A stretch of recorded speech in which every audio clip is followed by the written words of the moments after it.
Companies often sell a line of products, and they would like to understand if they would change the price of one or more of these products, what would happen to their profitability. So let's take a simple example.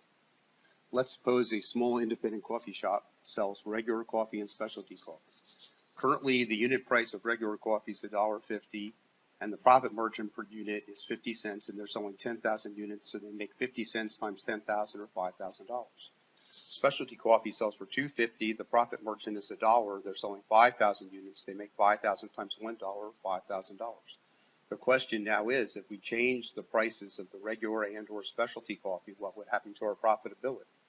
And we'll do everything in terms of percentages. You'll see why in a couple of minutes. But let's suppose, as an example, we cut the price of regular coffee by 10%. What would happen?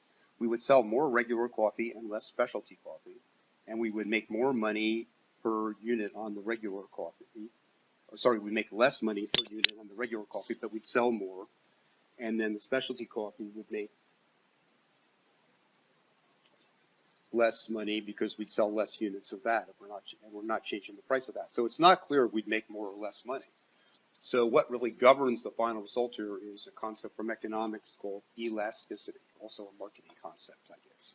So here we're given elasticities, and they can be changed, but what do they mean? So let's look at the price elasticities when you change the price of regular coffee. If you raise the price of regular coffee 1%, everything's a percentage, you'll sell 2% less regular and 0.4% more specialty. Notice this cross elasticity, as it's called, because it refers to a different product, is going to be smaller in absolute value than the product's own elasticity, because changing the price of a product will have more effect on its own demand than other products. Now, what about specialty coffee? Raise the price of specialty coffee 1%, you'll sell more regular coffee, because you've made regular coffee relatively cheaper. You'll sell 0.2% more, but you'll sell, let's suppose, 0.8% less of the specialty coffee. So what we have to do is figure out, given the price changes, which we'll enter in C3 and C4, percentage price changes. That's a lowering of 10%. We need percentage price changes because everything is in terms of elasticities. So what would be the percentage change in regular demand? Well, it's the yellow formula. You would take -2 times the percentage change in the regular demand, okay, plus 0.2 times the percentage change in the specialty price, okay?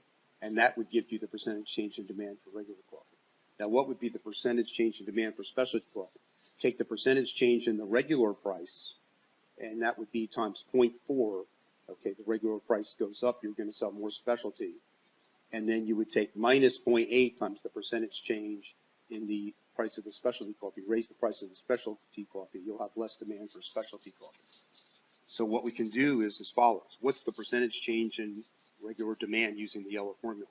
Take the percentage change in the regular price times that -2, plus the percentage change in the specialty price times that cross elasticity of demand there.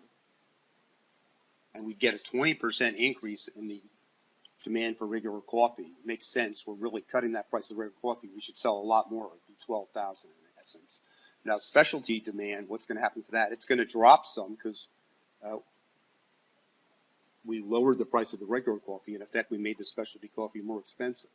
So we take that percentage change in regular demand, looking at the red formula, times this cross elasticity. See, that's where we're going to lower the demand for specialty coffee, plus the percentage change in specialty coffee times the own elasticity for specialty coffee. In this case, that won't really affect things. We have the formulas there. So we expect a 20% increase in the demand for regular coffee by cutting the price of regular coffee, and a 4% decrease in specialty demand by lowering the price of regular coffee. So what would be our new sales volume? It would be the old sales volume times 1 plus this percentage change, 12,000. And the new sales volume for the specialty would be the old sales volume. I could have just copied the previous formula, I think, but let's just put it in. So we get 96% of what we had. So we'd sell 12,000 and we'd sell 4,800 there. But now the prices are different. Okay, so what's the price of regular coffee? It's going to be the old price times 1 plus that percentage change. Okay, so that's going to be $1.35. And then the price, in this case, it's not going to change to the specialty coffee, would be the current price times 1 plus the percentage change there, okay, of 250. Okay, so now we are going to find our total profit is less $9,000. So cutting the price of that regular coffee was not a good idea in this case, because our change in profit would be this cell minus that cell. We'd lose 1,000. But instead of lowering the price of regular coffee, we might raise the price of specialty coffee. So let's suppose we don't look at this one. We could change both at the same time. But we have a 10% increase in the price of specialty coffee. Now, what would happen in that situation? Well, we're going to sell less specialty coffee and more regular coffee. But the specialty coffee we are going to sell at a higher price, so we'd make more money per unit on that. And since we sell a lot of regular coffee, maybe that'll overcompensate for basically the loss of demand in specialty coffee. But it's really hard to say. But basically, here we would make $850 more if we raise the price of the specialty coffee 10%. Because you can see we're going to sell 200 more units of regular coffee, 400 units less of specialty coffee. But again, the price of the specialty coffee changed, so we're making $1.25 per unit of specialty coffee there.